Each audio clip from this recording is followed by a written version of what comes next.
Bom dia, boa tarde, boa noite.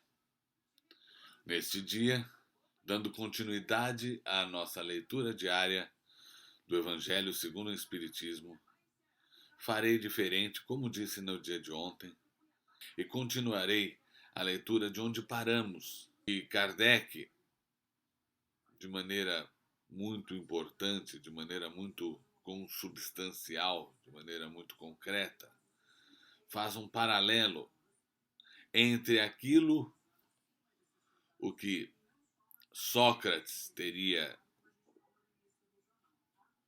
divulgado e o cristianismo, e em consequência muito íntima, ligada a tudo isso, o próprio Espiritismo. Jesus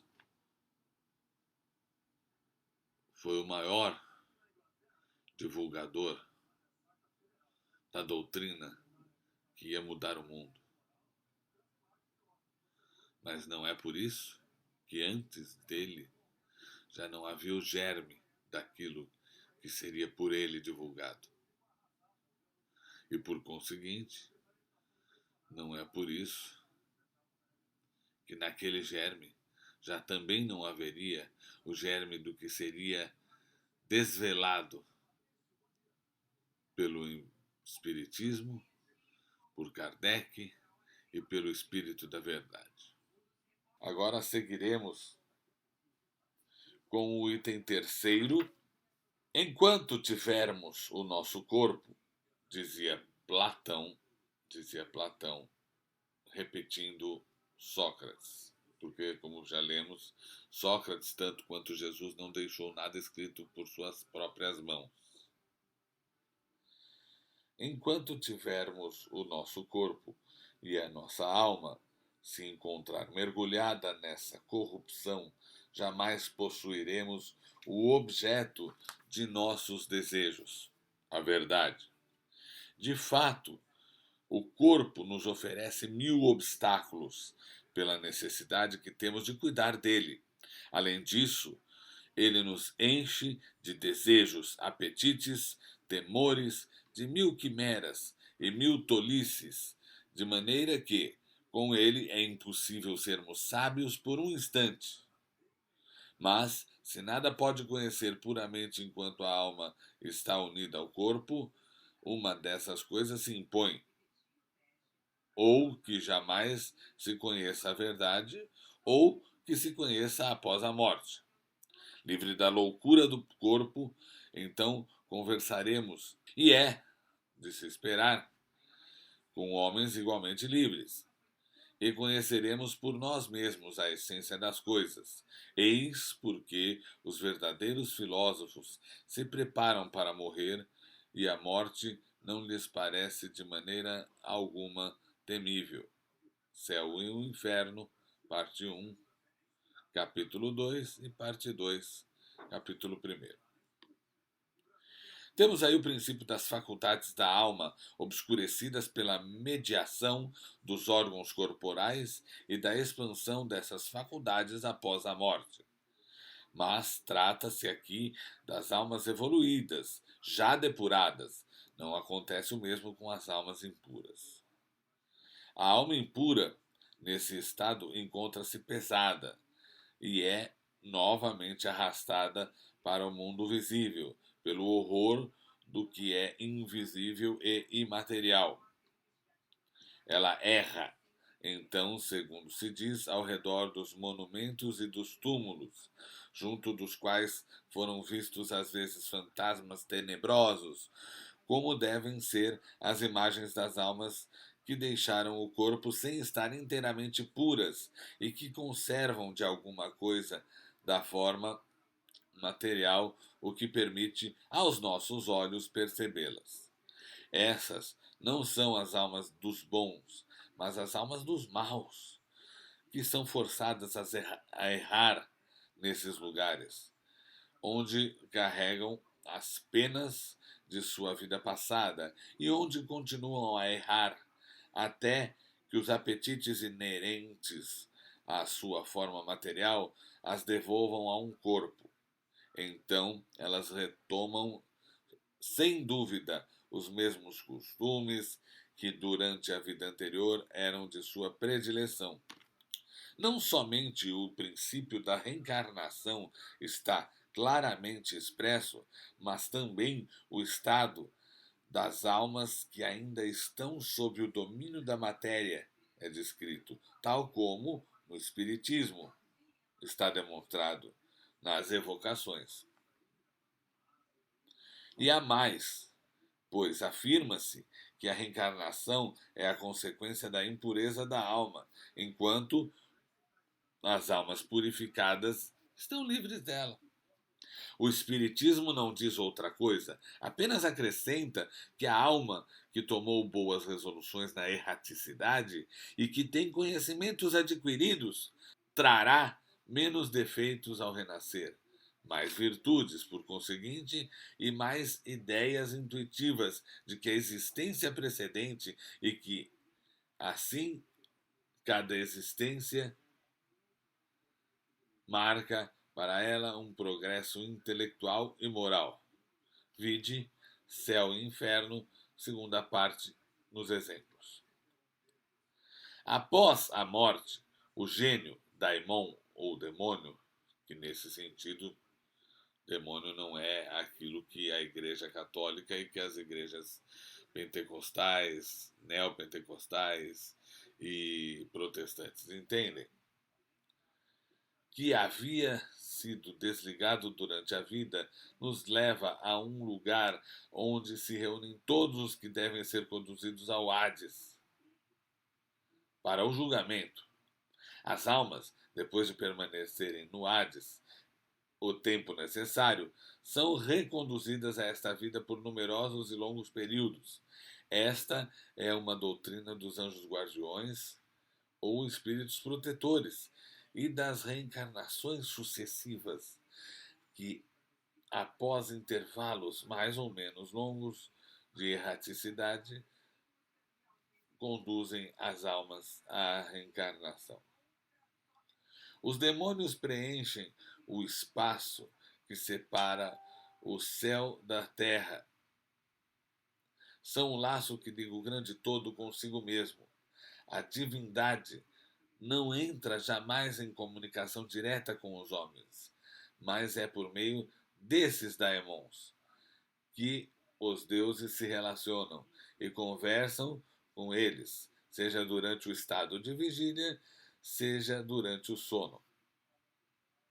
Para a palavra daimon, da qual se originou o demônio, não era tomada no mau sentido, como já dito agora há pouco, na antiguidade, como entre os modernos. Não se aplicava em geral, entre os quais se distinguiam os espíritos superiores, chamados deuses, e os espíritos menos elevados, ou demônios propriamente ditos, que se comunicavam diretamente com os homens. O Espiritismo ensina também que os espíritos povoam o espaço, que Deus não se comunica com os homens senão por intermédio dos espíritos puros, encarregados de nos transmitir a sua verdade, que os espíritos se comunicam conosco durante o estado de vigília e durante o estado de sono. Substitui a palavra demônio pela palavra espírito e tereis a doutrina espírita. Ponde a palavra anjo e tereis a doutrina cristã. A preocupação constante do filósofo, tal como o compreendem Sócrates e Platão, é a de ter o maior cuidado com a alma, menos em vista desta, que é apenas um instante, do que em vista da eternidade. Se a alma é imortal, não é sábio viver às vistas da eternidade? Sócrates e Platão pensaram na vida pós-morte.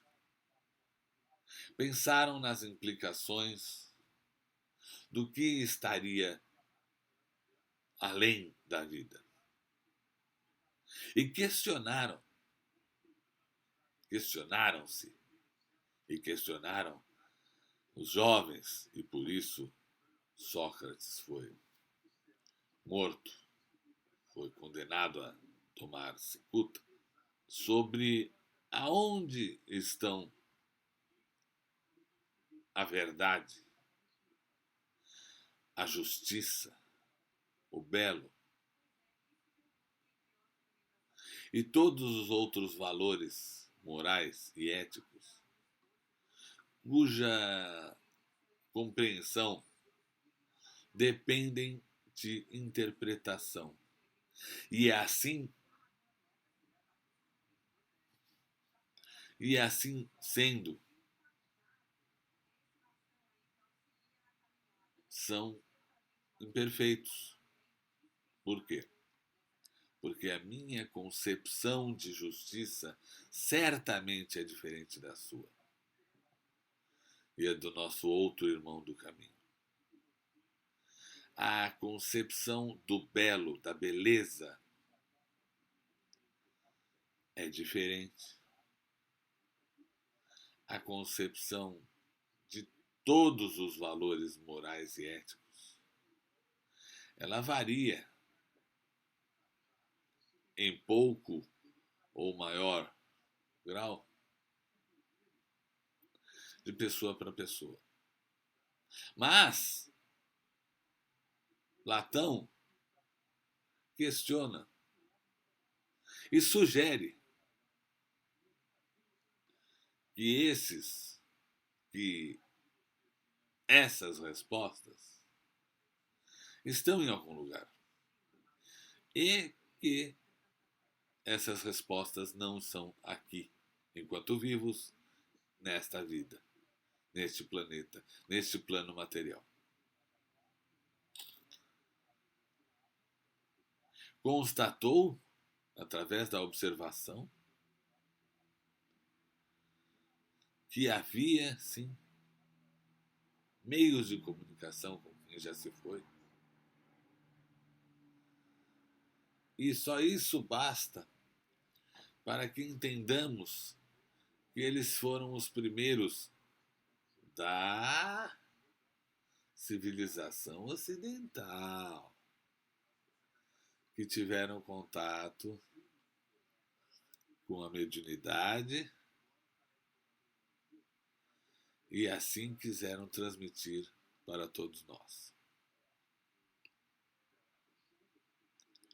Ocorre que com o advento da doutrina cristã, ou melhor, com o advento do cristianismo e com a força que o cristianismo ganhou após ele ter feito parte do Império Romano, com Constantino, após o Concílio de Nicéia,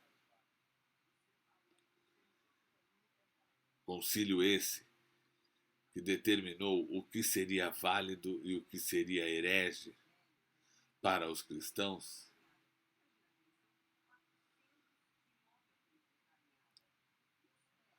as máximas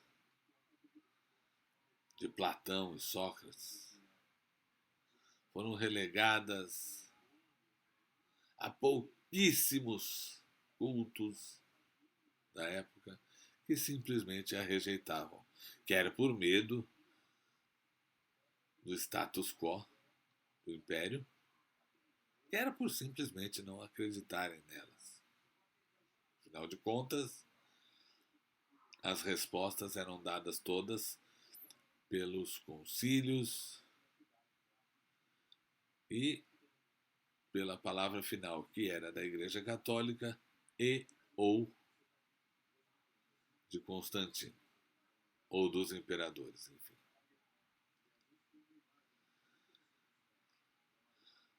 Pois é, meus amigos. Porém, nós hoje, passado o Império Romano, perdido todo aquele poder político, geopolítico que tinha a Igreja Católica, e depois do advento da codificação kardeciana, que veio tirar o véu das alegorias do Evangelho e que praticamente em nada ou em nada relevante difere daquilo que já tinha tido um lampejo, Platão e Sócrates. Agora temos noção da mediunidade, da conversa com os espíritos, da interação com eles